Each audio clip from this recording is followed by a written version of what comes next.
All right. Hello, coffee makers, not coffee takers. He is the master of cyber farms, Alfredo B. Nash Jr., and I, the people's chief, Dr. Joseph J. Miller Jr. And we're your hosts for the Cyber Coffee Hour. Now, the Cyber Coffee Hour originates from Mount Vernon, New York, and we're excited to hear the experiences and stories of our incredible guests. Our mission is to share knowledge, deepen understanding, and foster a sense of community in the vast realm of cyberspace. So, for today's show, we'll have a coffee chat with emerging cybersecurity professional Avanna Huynh. Transition from finance to cybersecurity has been a bold and strategic move for Avanna Huynh, allowing her to leverage her analytical mindset, risk management expertise, and business acumen in an evolving digital landscape. Her journey is defined by relentless ambition, which was recognized when she was selected as a top 20 finalist from over 2,500 candidates for Boeing's prestigious Technical Apprenticeship Program. Avanna holds a Master of Science in Cybersecurity and Information Assurance from Western Governors University, complemented by industry certifications including CompTIA CySA Plus and PenTest Plus.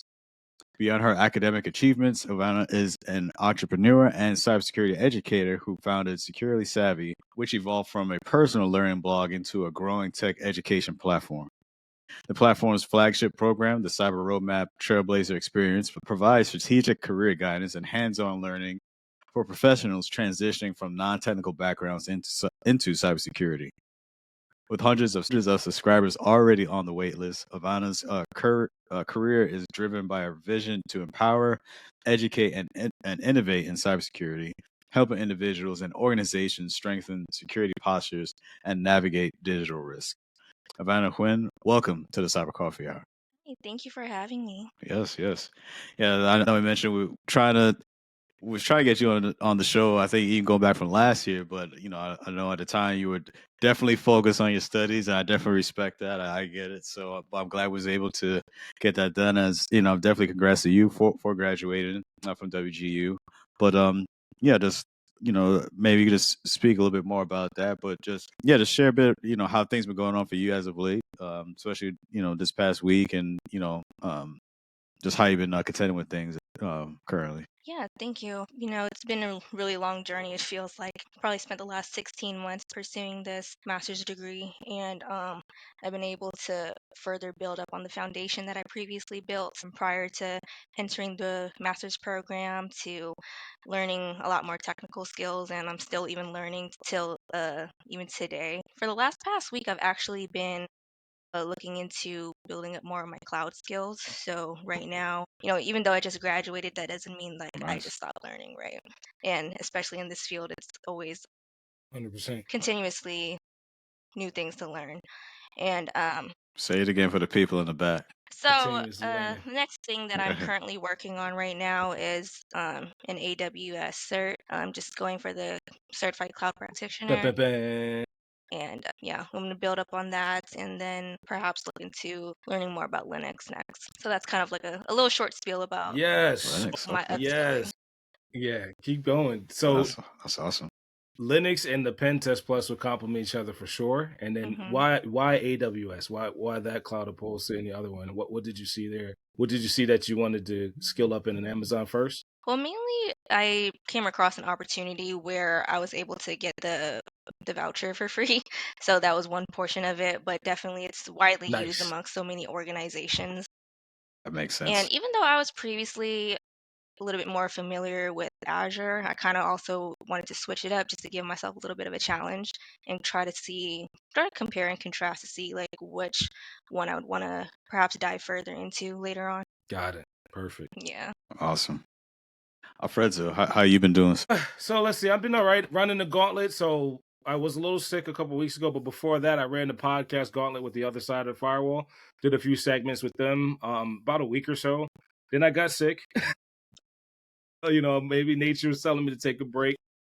So right after recovering, I started onboarding into a master naturalist program. So I'm doing that on the night side of testing and just working and grinding and trying to stay in the industry. Awesome, man. Nice.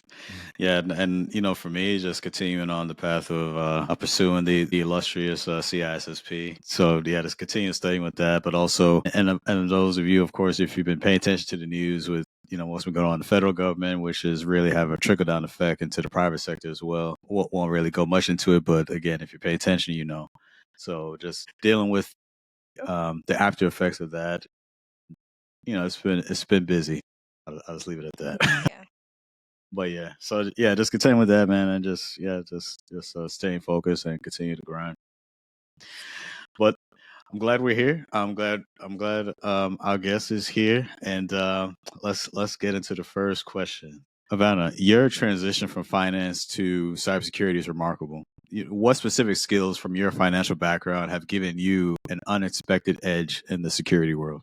Oh, thank you. Well, when I first started in finance, I didn't realize how much of what I was learning and already knew would really seamlessly translate over into cybersecurity.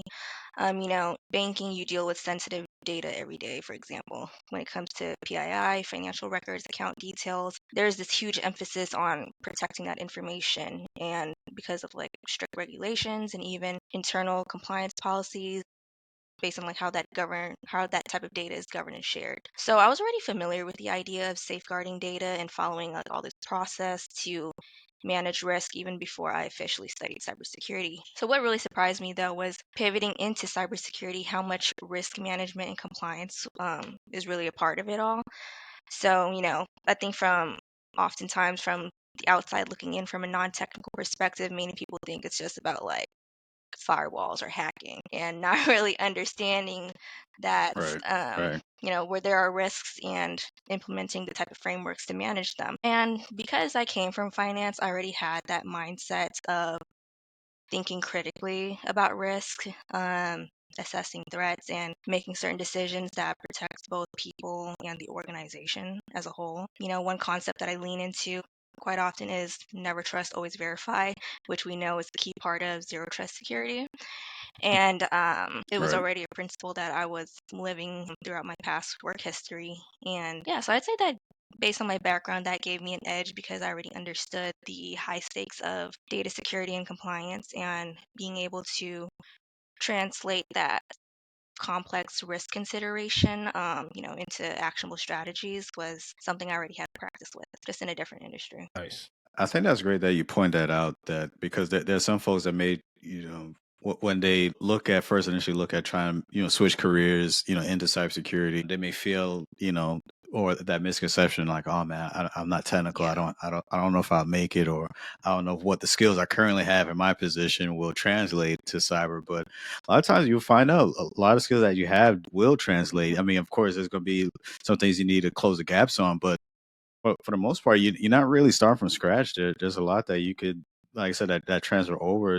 Those skills that you learn from one career field can really translate over. So, I mean, you don't want to discourage yourself, I'd say, from making that leap if cybersecurity is what you want to do. Go with what you have, be confident in the skill set you have, and then also just fill those gaps of what you want to pursue. So, I think that's great that you looked at that and you still pursued it, and you was able to see, oh, I've done this in my previous Mhm. career field. It's not that bad. So I think we see a lot of that with different, whereas a lot of career fields that kind of have that similarity as well. Yeah, absolutely. Yeah, 100%. I agree because also it gives you that edge, right? You have an Hmm. edge that most of the technical folks won't have. You understand the human side, you understand the risk, Right. you understand some of the policy management that's lost on most technical folks. To be honest with you, if it's not a firewall policy, to your point, or a network security policy, what are we talking about? So I think that gives you an edge over some of the technically more competent folks. I won't say competent, but more skilled because they dwell in that tech space. They don't know Hmm. how to come out of that tech space and look at the human side of, hey, there's a compliance violation, there's a personnel issue, there's stuff that's beyond the technology that you have to navigate. So I agree, that's a definite advantage, especially coming out of finance and leveling up and understanding it very quickly. Hmm.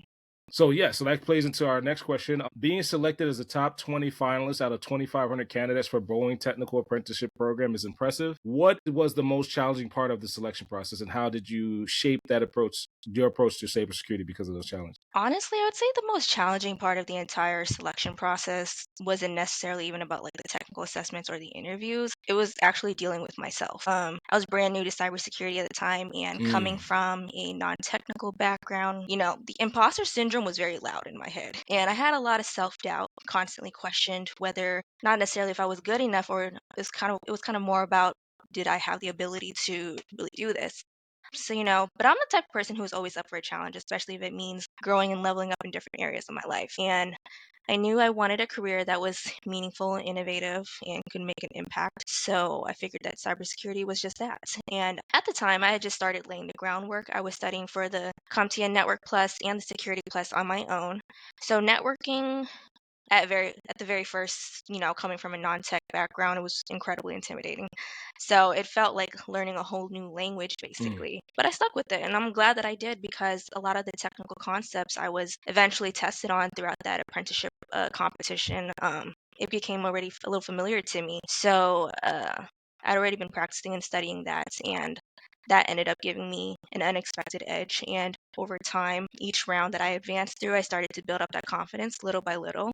And then ultimately, Yeah. I realized that the real confidence comes from taking action, doing the hard things, and proving to yourself that you're capable. Nice. So you can't necessarily just think your way into confidence, you have to do. So that's what really shaped my entire approach, learning to embrace that discomfort, because that's where the growth is. So, whether it was advancing through that Boeing program or even recently finishing my master's program and going through all the classes, the difficult classes, troubleshooting the complex labs that were a part of it, I became a better problem solver, because I lean into the challenge rather than try to shy away from it. And to be honest, I feel like I'm really am just getting started, and there's always something new to learn in this field, and that's what really excites me. So that Boeing experience showed me what's possible when you stay curious, you are consistent, and you bet on yourself. I love all of that. I love all of that. There was actually a quote I stumbled upon. I didn't. This is not me. This is not original for me, but I found it online. It's called. It was saying, competence breeds confidence. Mm. So basically, like the more you're learning, your confidence in that area will build, and it's pretty much a circle, because then your confidence in a particular area will grow. It'll feed into the confidence in that particular subject, or whatever it is that you're trying to do. So, and I like how you mentioned, yes, really kind of dealing with the imposter syndrome. I think we all dealt with that at different points of our lives, careers, whatever the case may be. For what it is we're trying to pursue. I think it's just, once we get there, not to stay there, but push past through it, and especially if it's something that you really want to do, continue to stay, be diligent, and work towards that goal, and dominate it. Yeah. I think that's great, especially like I said, for you doing that program. I think that's awesome. So I think that's great that you was able to persevere through that process. Yeah, thank you. Yeah, 100%. And I like that you persevere by learning and then doing. I like that aspect of your survivability, and you influence your skill up in doing and applying what you learn. So I enjoyed all of that as well. So the next part, right? You said, so in the beginning we said your cyber career map Trailblazer experience already has 100 on the waiting list. What was the most common misconception career changers have about breaking into cybersecurity? Yeah, that's such a great question, because I see this all the time, especially with, just conversing among other career changers. One of the biggest misconceptions is that most people underestimate how difficult it can be to grasp foundational concepts. You're learning an entirely new language, basically, when it comes to the different terminology that's used, the frameworks, the tools, and chances are you've never even heard of them, let alone used them, right? So you're not just learning technical skills, you're figuring out what to learn, why it's important, and how to communicate that knowledge in a way that makes sense. And even when it comes to the point where you start interviewing, that also becomes a really huge aspect, because it's not necessarily just about what you know, it's about how well you can also explain it in a way that shows you truly even understand it. So it can definitely feel intimidating, but it's not impossible. And that's something that I would say that I stress with a lot of the individuals I come across. If you put in the effort, you stay consistent, you stay curious, you'll get to a point where you not only understand that material, but you can apply it to your career path. And with the Cyber Roadmap Challenge, that's why I actually also created a free 60-day cyber newbie challenge, which is technically aimed towards people who are completely new to cybersecurity, like starting from zero. And it really gives them a sneak peek into the type of Yeah. foundational concepts that they would need to learn, and introduces them to the kind of research that they would need to do, the type of critical thinking that would be required of them. And in some ways, it's kind of also like a little reality check, because cybersecurity is more complex than a lot of people may initially think. But that challenge also shows that with effort and the right guidance, they can absolutely reach a level of understanding that open doors for them and really be able to allow them to further explore which direction they want to go in. I think that's perfect, especially for folks that you know like as you mentioned, start from zero, but they see cybersecurity, they hear about cybersecurity, Hmm. but they have never done anything remotely close to the field ever before. So I mean, so kind of as you mentioned, kind of giving that sneak peek and kind of give a glimpse and made have that confirmation as to whether is this what you really want to Yeah. do. 'Cause also at the same time too, being being real, like you don't want to waste time and money into something, and you first start out like I thought it was going to be like this, but Hmm. then it's not, then you kind of wasted that time and money. So I think that's good because it helps to give folks a kind of an idea of what it is, what's actually required, the mindset that's needed, and what's needed to maintain when you once you're in.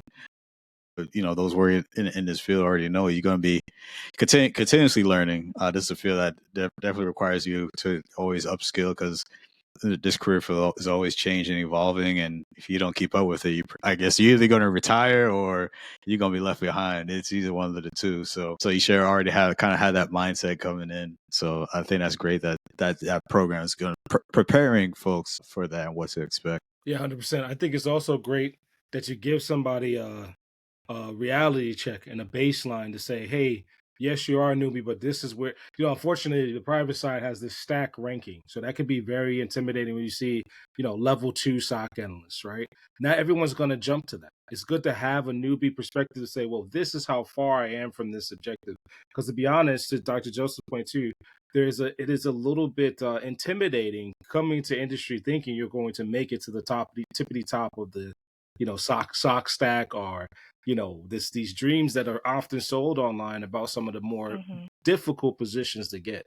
So without that baseline, you're kind of you got to keep up regardless from day one or day zero to when you eventually will retire and say, hey, I can sunset my career. Because there are some folks that are never, case in point, are never going to leave this industry and are always going to keep skilling up. Yeah. So you're running that race against folks that are pretty much doing a triathlon in this industry. Right. Absolutely. So, as someone who's successfully bridged the gap between non-technical backgrounds and cybersecurity, what critical mindset shift do you think is necessary for professionals making this transition? Yeah, great question. Kind of also relates back to earlier how we spoke on the imposter syndrome. That's part of it, but I think the most critical mindset shift would be embracing both that confidence and also having the discipline.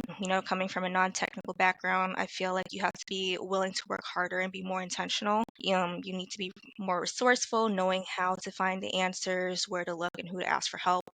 And it's also important to accept that you're a beginner and your journey won't look like someone else who's been in the field much longer, and that's okay. Um, I would say you also have to stop comparing yourself to others, knowing that your path is uniquely yours and that the focus should be on consistent growth and not Yes. necessarily speed. And like we spoke earlier, too, the learning never stops in cybersecurity. So you really got to stay curious, keep refining your process, and the more you learn, the more clarity that you gain on where you may fit in. So that's really a big part of what I teach in the Cyber Roadmap Trailblazer Experience is helping people build that confidence to stay disciplined on continuously learning and making sure like that information sticks and being able to eventually find their lane. I think you make a great point as to not fall in the trap of or I say the comparison trap. Hmm. Yeah, you may look at someone. I don't think there's anything wrong with aspiring to get to a point where a certain level, Yeah. where you want to get to, but you don't want to be comparing yourself to where you become discouraged. Yeah, exactly. Like, oh, I haven't done XYZ, but they have. And, I don't know if I could do this because then you start talking yourself out of it. So you don't want to do that. You don't want to go that deep. At the same time, yes, everyone's journey is unique. Everyone's journey is not going to follow the same path as someone else. So I mean, you just realize and acknowledge where you are Hmm. in your path. Take the necessary steps that works for you and not anyone else, and then you're going to get there. And, approaches the same and end goal together. their path, their respective journeys are all different. We could all be working on a team. We have a group of professionals that have the same, like I said, credentials, whatever the case may be. But how each one got there is going to be completely different. So again, yeah, you don't want to fall in that comparison trap. Just focus on you, do what you got to do that works for you, and then the rest will speak for itself. 100%. Could I just pipe onto that too? I think what I liked that Avanna said too was the discipline. Sometimes it's going to take discipline to cut your path separate of the stack ranking and the comparison trap, because in the private sector it is a trap to want to run very quickly. What is it? Run, walk, crawl, fly to the like level 7 architect or whatever the heck the case may be. But the disciplines to say, well, that path may not be for me, or the role may not exist in this company, or even if you're a first timer. Sometimes when you're coming off the street into cybersecurity, they may not have a role that aligns to your particular learning journey. So a lot of times, to Avanna's point, which I give you very high kudos for, is having the discipline to see that and influence the conversation when you onboard to say, maybe we can try a new way, or maybe we could try learning a new position like that might not exist in a year or 2 years of onboarding. So I love that aspect of the discipline. And then also it gives you, to your point, Dr. Joseph and Avanna, the determination. A lot of times it's very easy to get dissuaded to come into this field, but with the discipline and the determination, you might have the drive to get into cybersecurity, right? So a lot of that is what I liked what you said, and I liked how you reinforced it, Dr. Joseph, because today, especially, we know how adverse the industry is. You're going to need the drive, and you're going to need that hunger to keep learning in this industry. Absolutely. So with your unique perspective, spanning finance, education, and security, what emerging cybersecurity threat do you think organizations consistently underestimate because of siloed thinking? I would say that one threat that I think organizations underestimate is perhaps unintentional insider threats, especially when it comes to social engineering. A lot of breaches start with an employee who unknowingly gives up that access, and I feel like oftentimes this may fly under the radar because different teams, different organizations within the company, they're not communicating or working together to prevent it. And a really clear example that I can demonstrate is back in 2023. You guys remember the MGM resort breach in Vegas, where it started off with like a simple phone call impersonating like IT support, and that ended up tricking that employee to hand over the login credentials. Eventually, like all the slot machines stopped working. The guests couldn't use their room keys. They went back to like pen and paper check-ins. So I think those types of situations are clear indicators that they didn't really have a solid incident response plan or even a disaster recovery plan in place, because if they did, then it clearly wasn't like tested and ready to go. So it also just shows that different departments weren't aligned, and that siloed thinking made the impact of the breach much worse. So you need cross-functional training, proactive communication, and a clear response plan. That's not just practice, but that's practice and not just on paper. So yeah. That is a quick way to enter yourself into the next cybersecurity training cybersecurity training program. Say like that's not what you want. So, but no, yeah, I think that's a perfect example of how having or maintaining that sort of mentality can work against you or work against a company or organization, and really doesn't highlights how important it is when we talk about, especially when we're talking about like information sharing amongst, and that's always been an ongoing conversation, whether between government and private sector, whatever the case may be, or even within the federal space between different agencies, making sure those communication lines are open and having that kind of more collaboration mindset, as opposed to saying, not letting egos get in the way because of anything that we're trying to get the mission complete. So we don't want anything else to really stand in the way. So, I thought that was a great example of that. Yeah. Avanna, I want to applaud you again, because you pointed out something that siloed mentality, and to Dr. Joseph's point as well, does not allow for the collaboration. Instead, we're competing inside the same org to say that your IR plan gets de-scoped ahead of my product release. And silly stuff like that happens in the private sector all the time. That's why you see these breaches. But even post-remediation, no one really has that collaborative mindset to say we could tabletop from these examples. So you highlighted that, and you too, Dr. Joseph. Sometimes you do get the training, but even after the incident, you don't want to compete on the IR plan or like a product release opposed to a cybersecurity practice, right? Those things need to take, some humility and some collaboration, to your point, Avanna, on how do we move forward and grow together from this experience, which also talks across not only the internal organization, but across sector. To your point, Dr. Joseph, in the private sector, you want to share that information regardless of the competition, because we're all targets. And the adversaries aren't having that competition. They're collaborating and sharing information. They're going to Scrum meetings. I think they work better together than us. Oh, yeah, 100%. 100%. And they're learning from our lack of communication, our lack of cohesion. So to Vanna's point, they're learning faster because they collaborate, because they're having these cross-table, cross-sector conversations, allegedly. I don't want to get any comments. Right. Those gaps definitely. So we have. Oh, sorry. I meant to say, when the teams aren't Go ahead, empowered, you got it. really You got it. creating Go ahead. gaps, and attackers definitely know how to find them. Yeah, 100%. They're planning for it. They're doing the sprint planning for it.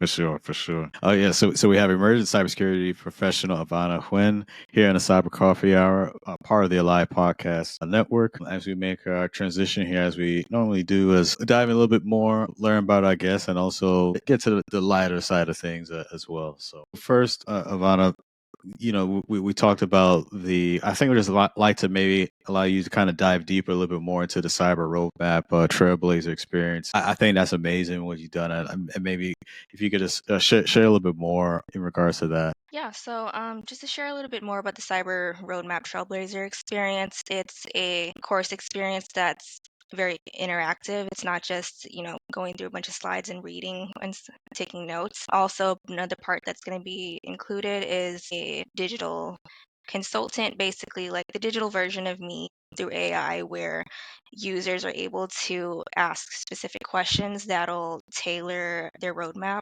also including prompts where they can implement like their background, unique skills, and understand what their transferable skills are into certain areas of cybersecurity that they could possibly pursue. And then with understanding that gap, then they'll be able to, fill in the type of skills that would be needed, whether that's through certifications, labbing, and such like that.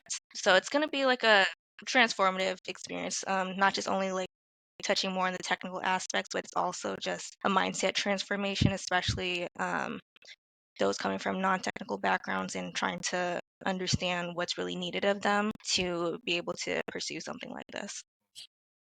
So you mentioned you have an AI version of yourself. How long did it take to get everything stood up? That's very interesting. It took a lot of research in how I could be able to implement that into the program, but it's continuously still developing. So, in your estimation, what are the most significant, emerging threats in cybersecurity today, and how should organizations prepare for them? One of the biggest emerging threats in cybersecurity, I would say, is how attackers are using AI as well to make their attacks more efficient and even harder to detect. Cyber criminals are able to automate their attacks, being able to quickly find vulnerabilities and even using AI to create like convincing phishing emails. So this means like traditional security defenses aren't necessarily enough. As far as like organizations being able to stay ahead, they can also um, implement AI-driven security tools that are also able to detect unusual activity faster, maybe more than traditional methods or previous methods that they've used. And however, as the AI becomes more embedded in cybersecurity, it also introduces new risks, and attackers will find ways to exploit these systems. So companies must not only just focus on securing their own tools, but also being able to ethically and responsibly use it. So then this will just basically require organizations bringing a mix of technical and non-technical professionals to be able to oversee AI implementation. Yeah, I mean, yeah, I think that's definitely number one. So for one, using the implementation of AI, not just for cyber defenses, but also on offense, where adversaries are using AI to make their attacks that much more sophisticated, that much harder to decipher as to um, y- you know either attribution or just really trying to determine it. Okay, is this a real video of the president saying this, or is this a fake? Be fake, yeah. And especially when we saw first iterations of it, a couple of years ago, when you're trying to make sense of it, you go. It was very easy to tell, like, okay, this is a computer generated message or video. Now it's getting tougher. It's getting tougher to decipher. And again, it kind of just speaks to how important it is to really to stay on top of, training. What are some things that we need to look for? Some of the tells when it comes to that, so that way we're doing our best to make sure we're protecting our networks and systems. I like what you said too, Avanna. Just to pipe up a little bit. One of the threats that you mentioned is particularly non-technical. Like I don't think you could talk about ethical hacking, sure, but you can't talk around the policy and ethics of this AI usage that you and Dr. Joseph mentioned. Like that's definitely a gap in cybersecurity first, but also in like how do we onboard some of these technologies ethically? Right. Climate advantages, political advantages. There's so many non-technical spheres outside of cybersecurity, even geopolitical, right? Like we as cybersecurity professionals aren't equipped for. So you knocked it out the park, Ivana. Those are the non-technical spheres that somebody seasoned in cybersecurity would have to definitely train up on, especially when it comes to the use of AI. It's almost like, oh, how do we ethically hack AI? It's those things that we need to prepare for in this.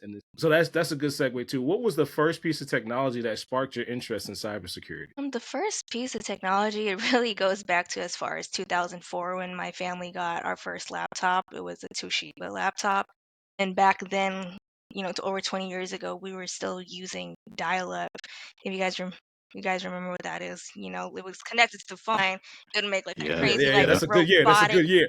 that robotic noise just to like get on the internet. So, and speaking of getting on the internet with dial-up, at that time, antivirus protection, it really wasn't as seamless as it was today.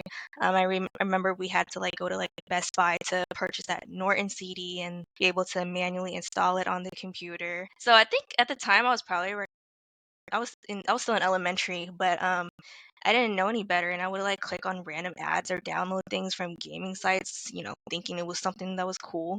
And when in reality, it was just filling the system with malware. And I think what fascinated me the most about it all was that something that seemed so harmless could cause so much damage. And that was my first real exposure to the idea that the digital world had risks. And looking back, I guess that type of curiosity planted my seeds for cybersecurity. Yeah, I agree. 2004 was a good year, but it also was like the early bird year for like cybersecurity. For us anyway. Yeah. Mhm. I could just imagine that the amount of ads, the adware that was on that Toshiba from all the clicking and and everything like that. Just how probably slow. It's probably running like a slug after all that. Oh yeah. But that just goes to show. Yeah, I mean that just goes to show how important it is to be. We have these protections in place and why it's necessary for that, because yeah, I mean, the internet is not a safe place if you don't know what you're doing. Essentially, you don't want to be clicking on the wrong link, and that one click could really mess you up. Could probably wipe out your bank account or whatever the case may be. So definitely have to be careful. And as cybersecurity professionals, I think we have that responsibility to ensure that we're educating people, making people aware of those risks, so that they know what to look for. Make sure that they're doing their best to, to protect themselves. And it's not to say that these things won't still happen, but at least we're taking some more. We're not making it easy for them. Basically, we're taking those protective measures so that we can try to prevent those issues as much as possible. You got to think synthetically too, right? The 20-something-year-old or 25-year-old internet as we know it has had time to come of age. So the adware has gotten mature. The systems they're still out there. The same 20-year-old issues are still out there. And now it's an adult. So now the same systems. I mean, Norton, sure, Norton's come and gone and gotten through different revisions, but now this synthetic internet has learned how to be more dangerous and have more advertisements and have more bloat to these same laptops. I mean, Toshiba was the premier laptop that I remember when it was in Best Buy. So even Best Buy itself, some of those things have gotten come of age and have gotten a lot better since then too. So we have to be careful, to Dr. Joseph's point, and we also have to educate the masses from that particular age group and onward, because it's definitely a mature, dangerous risk in the environment today. What are the key challenges you face in your journey? I know we kind of touched on it earlier, but what were some of those challenges, and how did you overcome them? Yeah, I would still say imposter syndrome hands down. At every stage of the journey, I felt like I was constantly battling it because, so much of it felt like a foreign language to me. So coming from a non-technical background where, there's some moments where I questioned if I even belonged in that space, but what I've learned is that action leads to results, and results eventually build up confidence. And the more that I pushed myself to study, apply what I learned, and take on new challenges, I eventually proved more to myself that I was capable. And now I no longer fear learning new things. I Nice. really embrace them. And instead of seeing the unknown as intimidating, I really see it as an opportunity for growth. I think you need to put that on like a t-shirt. I like that. Action T-shirt leads and to coffee mug. results, and results Merch is builds on the way confidence. now. I love that. Yeah. Yeah. There you go. There you go. T-shirt with the matching coffee mug. Yeah. So speaking of that, what would you say your favorite coffee is that helps you get through your day? Hands down, it would be Vietnamese iced coffee. Like, if you've ever been to like a pho restaurant, you probably have seen it before. It's really bold, smooth, and really strong. Traditionally, it's made with a slow dripper that lets the coffee gradually seep into most commonly used, which is condensed milk. So it becomes like this perfectly blended velvety coffee with a really strong kick to it. Well, for me personally, since I like to be a little calorie conscious, I swap out the condensed milk for almond milk, but it's still just as smooth and satisfying. And a common thing that people often say about Vietnamese iced coffee is that it's so strong, like they're afraid to drink it because it really does. I feel like it's a lot stronger than Really? most typical lattes or something. So I let me f- try that out now. Yeah, I was gonna say I think we need to run an experiment. We need to try that I out think and your see what it's productivity like. levels might increase. Yeah, I don't think. This valuable coffee research. We're gonna test it out. Mhm. Yeah, yeah. In the name of research, Right. we got to get this coffee. If you could have any superpower to help you in cybersecurity, what would it be and why? If I could have any superpower in cybersecurity, I would say it'd be the ability to instantly instill security awareness and cyber sense into every employee. Kind of also relating back to earlier where we spoke on social engineering attacks. This would basically make that impossible to happen. Basically, imagine if every person automatically recognized phishing emails, suspicious links, and these type of manipulative tactics before falling for them. There wouldn't be any more accidental clicks, no more data breaches from human error, and really just creating this secure workforce. So since humans are commonly the weakest link in cybersecurity, I would say this type of superpower would be a definite game changer and would eliminate the need for constant training and awareness programs within organizations. I'd sign up for that. Me too. It sounds like you're like the cyber brain hacker. Like your brain would hack somebody else's brain and give them an immediate cyber capabilities. Yeah. So, and I mean that'd be like the perfect cybersecurity company, like literally the perfect company, like zero incidents, zero. You know what I'm saying? That'd be awesome. You got to think what happens next. Like what would be next if everyone is innately like a phone update, right? If anybody's innately aware, what's left? Right. No, we would just forever wipe out cyber attackers. Right. Yeah. So, last question here: what are some of the hobbies, interests, recreational activities you like to do outside of outside? Yeah, I actually have a background in entrepreneurship and DIY beauty. I previously owned a press-on nail brand for close to 5 years, so that's where I really loved keeping up with trends and creating unique designs. And there was really something that's fulfilling about turning creativity into a business and helping people express themselves through custom nail art. So, just in general, I really love DIY beauty, and especially because of the flexibility it offers, being able to do my own nails, hair, beauty treatments at home. It's not just a creative outlet, but it's a way to practice self-care in my own terms. And it's definitely a fun balance to, the more technical cybersecurity side of things that I would have to deal with. It's a nice way of just relaxation and finding joy in the little things. Yeah, you know, I think we all need to find that, that outlet, outside of work, outside of cybersecurity specifically, because it can get intense, can be taxing, mentally taxing. So it is important to find those things that, that bring us joy, whatever it is, preferably something that's completely unrelated to a computer screen or keyboard that leads you to get outside or whatever the case is. I think that's good. Just give you that respite to, like I said, get away and then kind of mentally recharge, and that way when you're able to come back to the screen, you'll be in a much better mental state. So I think that's good.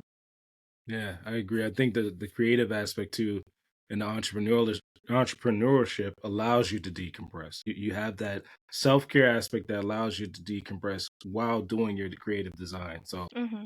I respect that. I respect that. And the terms you said, it's on your own terms. You like almost like in a haven, like a safe spot. Yeah. So I like that. I like that a lot. That's good. That's good. Well, Avanna, we definitely enjoyed this time here, having you here in the Cyber Coffee Hour. This was absolutely great. So before we let you go, is there anything you want to share with our listeners? I would say my ultimate message, especially for, non-technical folks looking to transition into cybersecurity is, if you've been having this little nudge or inner knowing that this is something you maybe want to pursue, I would say just take the leap and go for it. Nice. Sage advice. Love it.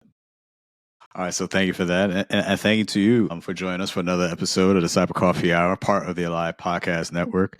If you enjoyed this episode, explore more engaging content in the Alive Podcast Network app. By supporting this podcast and nearly 100 other Black hosted shows, you can enjoy ad-free listening while contributing to a diverse range of voices in the podcasting space. We appreciate your support and look forward to sharing more insightful conversations with you in our next episode. So until then, keep brewing those ideas and stay curious about cybersecurity. All right, that's it. It's a wrap. We out of here. Peace.